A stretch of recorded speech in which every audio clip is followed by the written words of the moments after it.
back with us, one of South Florida's most valuable and respected resources on infectious disease, Dr. Aileen Marty, professor of infectious diseases at Florida International University. So great to see you again. Last week, doctor, you were sitting right next to me, and now we're being much healthier today. And you know, last week also we were talking about the expectation of the number of positives rising because the testing is now showing what is already there, and you were right, that is bearing out just as you predicted. Give us a sense of this week, what you have seen. Right, so there has been a massive effort to try and get a handle on reality. In other words, to try and really understand the data, because if you don't have the proper data, then you can't make the proper decisions.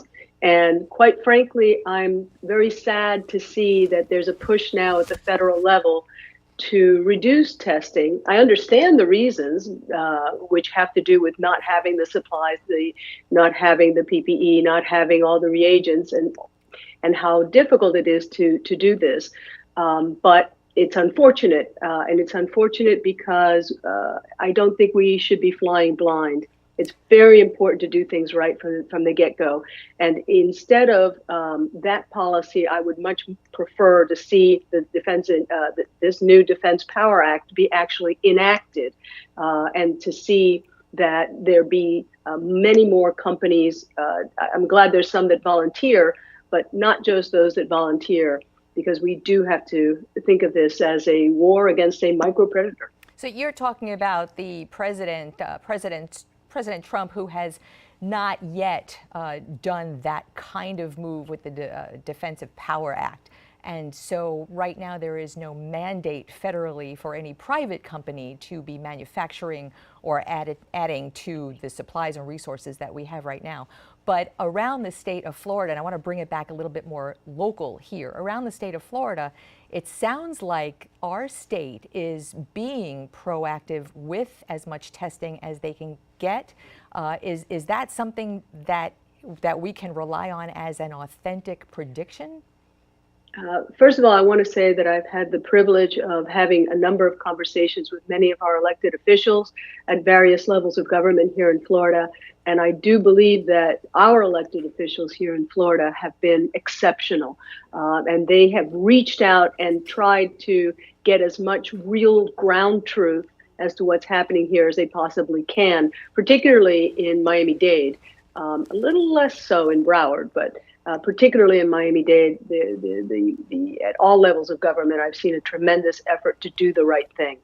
I want to ask you something that I've heard so many people asking about, and that is, I guess we can headline this as personal responsibility. There is a call in several states to stay at home, a mandate to stay at home. We haven't seen that here in Florida yet. Yet we are seeing everyone involved in the health community telling people, if they can, don't leave your house unless it's essential. Essential stores are supposed to be the only ones open. And yet we see people who are out and about. I don't know if we have the video to show, but we've seen Haulover just yesterday filled with boats and people partying, although the beaches are closed in our counties at least. I want you to sort of address people's fears that, yes, there are those infected who are not yet showing symptoms, and yes, there are those who are out and about who may not have to be, and the role of personal responsibility and what people who are being responsible can do about that.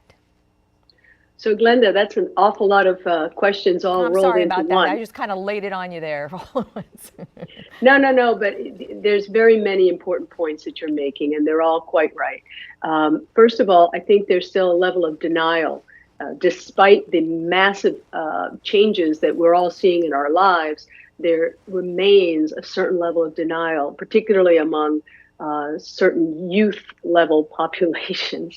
And I think there's a misconception overall about infection versus disease. So I think people need to realize that anyone at any age can have that virus come into their body.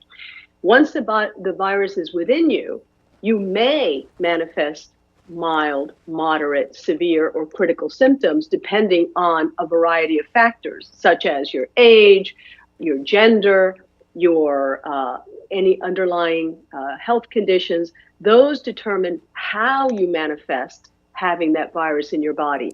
It doesn't have anything to do with whether or not you're infected. So that is one of the principal things that's going on with this outbreak.